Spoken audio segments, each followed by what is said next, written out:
그렇게 해서 돌려주고 난 후에 흠없는 순양으로 하나님 앞에 속건 제물을 드려야 했습니다. 하나님은 성물에 대하여 범죄한 사람들과 부지 중에 하나님의 계명을 범한 사람과 이웃의 물건에 범죄한 사람에게 속건 제물을 드리게 하셨는데, 성물에 대한 범죄와 이웃의 물건에 대해 범죄한 사람들에게는 그 피해 정도의 5분의 1에 해당하는 20%를 더해서 보상을 할 것을 명하셨습니다. 성물에 대한 범죄와 이웃에 대한 범죄가 그렇게 같은 처벌을 받는 이유는 2절 말씀을 보면 알 수가 있습니다. 2절에 보면 누구든지 여호와께 신실하지 못하여 범죄하되 라고 말씀합니다. 그러니까 이웃의 물건을 함부로 하는 것은, 이웃에게 피해를 주고 이웃의 물건을 함부로 하는 것은 여호와께 신실하지 못하여 죄를 범하는 것이라고 말씀하시는 것입니다. 이웃의 물건을 탐해서 소유했다면 그것은 하나님께 신실하지 못한 행동으로 하나님의 물건을 함부로 다루는 것과 같습니다. 그리고 하나님의 형상으로 지으심을 받은 사람에 대한 범죄는 곧 하나님께 대한 범죄처럼 취급하는 것입니다. 탐심은 재물을 떠받드는 것이기 때문에 우상숭배라고 할 수 있습니다. 사탄은 탐심을 유발해서 죄를 범하도록 부추기는데 탁월한 재능을 가지고 있습니다. 현대인은 더 좋은 집, 더 좋은 차, 더 좋은 옷, 더 좋은 직장, 더 좋은 지위를 움켜쥐려고 앞으로만 달려갑니다.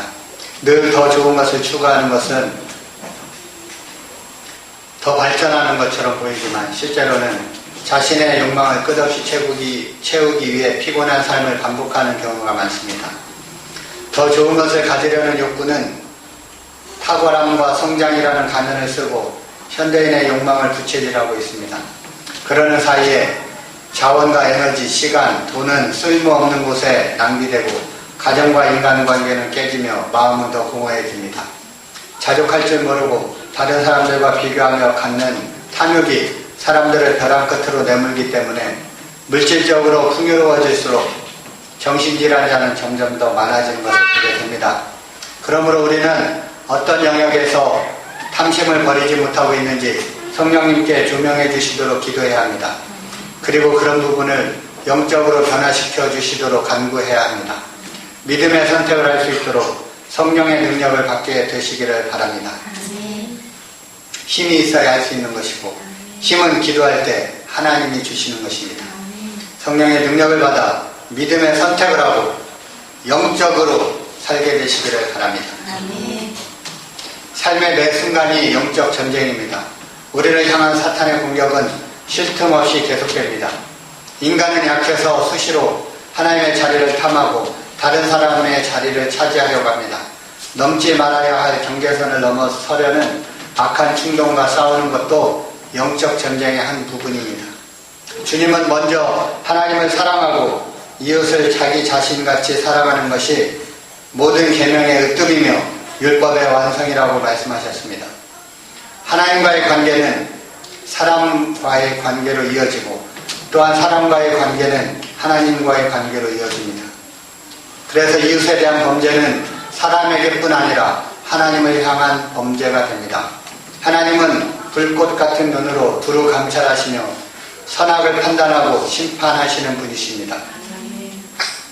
그러므로 신실한 하나님의 사람들은 하나님뿐 아니라 이웃에게도 바르고 정직하게 행해야 합니다. 참된 경건은 고아와 과부, 어렵고 힘없는 사람들을 돕는 것입니다. 참된 경건을 행하게 되시기를 바랍니다. 누구나 악한 본성을 가지고 있기에 순간적인 욕심에 이끌려 죄를 지을 수 있지만 회개함으로 사함을 받고 화해와 용서를 통해 이웃뿐 아니라 하나님과 더 친밀한 관계를 맺을 수 있습니다. 우리는 빛의 사람입니다. 사랑의 빛을 이웃에게 전하는 삶을 살아야 할 것입니다. 사람은 누구나 실수로 죄를 범할 수 있습니다. 하나님은 죄를 지은 인간에게 다시 기회를 주십니다. 하나님의 지시와 규례대로 속건제를 드리는 사람은 누구든지 무슨 허물이든지 사함을 얻습니다.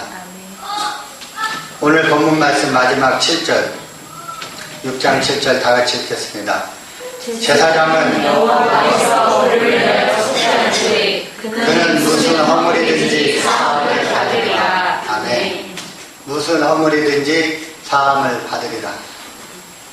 하나님의 성물이나 교회 공동체 그리고 이웃에게 손해를 끼쳤을 때에는 하나님께 드리는 속죄와 함께 손해배상을 하되 거기에 손해 액수의 5분의 1을 더하여 보상하는 속건제의 원리를 지키도록 힘써야 할 것입니다. 이웃에게 피해를 끼치고도 하나님한테 회개했다고 나는 다 괜찮다고 피해 입힌 사람에게 오리발 내밀면 피해받은 사람은 더 속상하고 그런 하나님이 어딨냐 하나님을 원망하게 됩니다. 몇 년 전에 나온 영화 밀양이라는 영화 보셨어요? 그 영화를 보면 자기 아들을 유괴해서 죽인 남자를 주인공 여자가 하나님을 만나서 하나님의 사랑을 알고 용서하려고 갔는데 이미 그 남자가 교도소에서 하나님을 만나가지고 하나님하고 편하게 뻔뻔스럽게 해가지고 살고 있는 걸 보고 확 돌아버렸어요. 그런 하나님은 하나님이 아니다. 그러니까 그 밀양이라는 영화는 좀 그 부분을 이렇게 과장을 해가지고 진정한 용서가 무엇인지를 말하려고 과장을 해놨어요. 그렇게 다른 사람의 아들을 유괴해서 죽인 남자가 하나님의 용서를 받았다고 그렇게 뻔뻔하게 평화롭게 그렇게 살 수 있겠어요? 하나님에 대해서는 용서를 받았을지 몰라도 사람에게 대해서는 치러야 될 보상이 있는 법이에요. 그러니까 속건제의 원리가 적용되기 때문에 하나님에게 용서받아서 편한 부분과 사람에게 잘못해서 그 사람에 대한 미안해서 이렇게 치러야 될 마음의 부분과는 다르거든요. 그러니까 그렇게 뻔뻔하게 하나님에게 저도 용서를 받아서 평안합니다 이런 말을 할 수가 없는 거예요. 그런데 이제 그 영화는 좀 과장을 해놨고 진정한 하나님의 그 공의를 나중에 그 자기 아들 죽인 남자의 딸이 그 굉장히 어려운 과정을 겪으면서 고생해가지고 나중에 또 이제 이 헤어 디자이너가 돼가지고 이렇게 고생하는 걸 보면서 조금 마음에 이렇게 위로가 돼서 좀 치유가 되는 모습으로 그 영화가 끝나는데, 그러니까 하나님은 속건제의 원리를 적용하시는 거예요. 하나님이 용서해 주시는 부분과 사람이 치러야 될 보상의 부분은 다른 것입니다. 같이 가야 되는 거예요.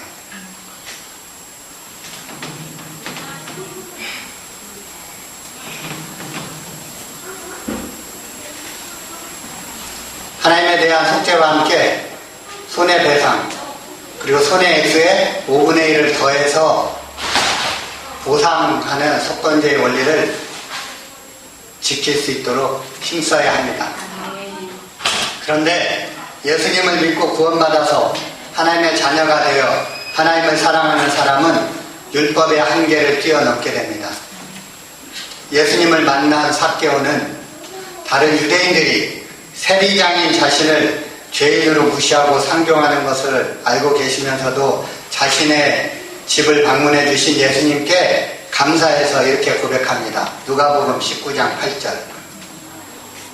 삭개오가 서서 주께 여짜오되 주여 보시옵소서, 내 소유의 절반을 가난한 자들에게 주겠사오며 만일 누구의 것을 빼앗은 일이 있으면 내 갑절이나 갚겠나이다. 예수님을 만나고 하나님의 사랑을 알면 삭개오는 자기 소유의 절반을 다 가난한 사람들에게 주고, 누구 것을 빼앗은 일이 있으면 그 사람한테 20%가 아니고 4배를 갚겠다라고 고백을 합니다. 율법의 기준은 그러니까 뭐예요? 사람들한테 적어도 이 정도는 해라 하는 최소한의 한계를 그어주신 것이고 20%는 최소한 20%는 더 보상을 해라 라고 주신 것이고 사랑은 율법을 완성하게 되는 것입니다. 하나님께 속죄할 뿐만 아니라 동시에 손해배상을 하여서 잘못에 대한 대가를 지불하는 속건제의 원리를 지킴으로써 무슨 허물이든지 사함을 받게 해주신 하나님의 은혜를 누리게 되시기를 바랍니다. 아멘. 예수님도 고난받는 종으로서 상하고 찢기시고 부셔지고 쇠약해지는 질고를 당하심으로 속건 제물이 되셨다고 이사야서 53장 10절에 말씀하고 있습니다. 이사야 53장 10절 여호와께서 그에게 사함을 받게 하시기를 원하사 상함을 받게 하시기를 원하사 질고를 당하게 하셨은즉 그의 영혼을 속건제물로 드리기에 이르면 그가 씨를 보게 되며 그의 날은 길 것이요 또 그의 손으로 여호와께서 기뻐하시는 뜻을 성취하리로다. 아멘. 그러니까 뭐예요? 예수님께서 고통을 받고 고난을 받고 채찍질을 당하고 꺾임을 당하고 찢기고 피를 흘려서 고통을 당하고 쇠약해지신 질고, 질병과 고통, 질고를 당하시고 십자가에서 돌아가신 이유는 그 당하신 질고가 보상의 부분에 해당하다는 거예요. 그냥 십자가 지시고 그냥 돌아가신 것이 아니고 십자가 지시기까지 채찍질 당하고 고통당하고 뼈가 상하고 찢기고 상처받고 쇠약해지신 질고는 보상의 개념으로 속건 제물로 하나님이 받으신 것이라는 것입니다. 예수님은 하나님의 백성을 대신해서 백성이 받아야 할 죄와 죄의 형벌과 고통을 대신 받았습니다.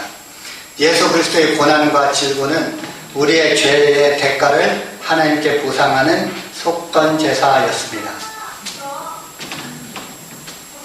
그러니까 그리스도의 죽음은 완전한 번제가 되고 하나님과 우리 사이에 막힌 담을 허무시는 완전한 화목제이고 우리의 죄를 대신 담당한 완전한 속죄제일 뿐만 아니라 완전한 속건제였던 것입니다.